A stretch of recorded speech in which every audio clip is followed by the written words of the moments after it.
श्री राम जय जय राम। आइए जानते हैं भगवान राम से जुड़े कुछ रोचक तथ्यों के बारे में। भगवान विष्णु के अवतार श्री राम का नाम कौन नहीं जानता है। रामायण महाकाव्य के रचयिता महर्षि वाल्मीकि ने अपने ग्रंथ में लिखा है कि भगवान श्री राम में वैदिक सनातन धर्म की आत्मा कहे जाने वाले सभी गुण विद्यमान है। भगवान राम को पुरुषों में सबसे उत्तम पुरुष अर्थात मर्यादा पुरुषोत्तम भी कहा जाता है।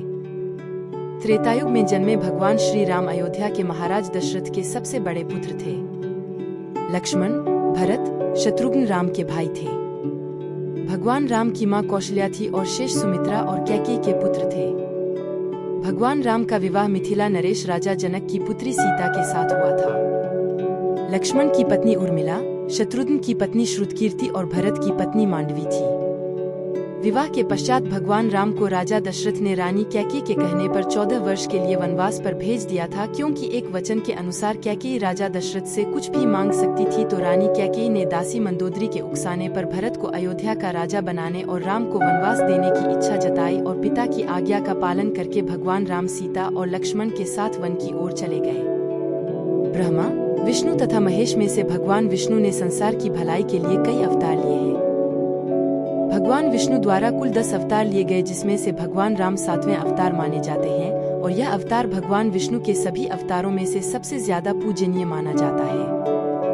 भगवान श्री राम के बारे में महर्षि वाल्मीकि द्वारा अनेक कथाएं लिखी गई हैं। वाल्मीकि के अलावा प्रसिद्ध महाकवि तुलसीदास ने भी श्री राम के महत्व को लोगों को समझाया है। भगवान राम ने कई ऐसे महान कार्य किए हैं जिसने हिंदू धर्म को एक गौरवमय इतिहास प्रदान किया है। भगवान विष्णु ने राम बनकर असुरों का संहार करने के लिए पृथ्वी पर जन्म लिया। भगवान श्री राम ने मातृ पितृ भक्ति के चलते अपने पिता राजा दशरथ के एक आदेश पर 14 वर्ष तक वनवास काटा। नैतिकता, वीरता, कर्तव्यपरायणता के जो उदाहरण भगवान राम ने प्रस्तुत किए, वह बाद में मानव जीवन के लिए मार्गदर्शक बन गए। एक कुशल और प्रजाहितकारी राजा थे राम। भगवान राम अपनी प्रजा को हर तरह से सुखी रखना चाहते थे।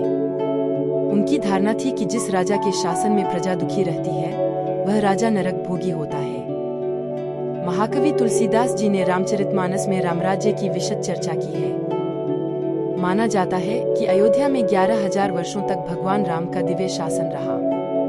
वनवास के दौरान भगवान श्री राम ने देश के सभी आदिवासियों और दलितों को संगठित करने का कार्य किया और उनको जीवन जीने की शिक्षा दी।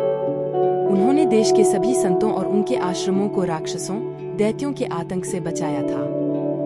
अपने 14 वर्ष के वनवास के दौरान भगवान राम ने भारत की सभी जातियों और संप्रदायों को एक सूत्र में बांधने का कार्य किया। चित्रकूट में रहकर भी उन्होंने धर्म और कर्म की शिक्षा दीक्षा ली।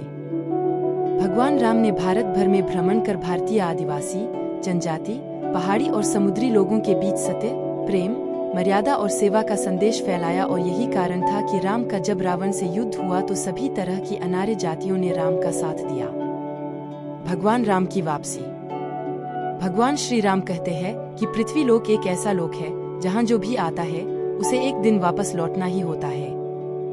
ठीक इसी तरह श्री राम भी अपना मानवीय रूप त्याग कर अपने वास्तविक स्वरूप विष्णु का रूप धारण कर बैकुंठ धाम की ओर चले गए।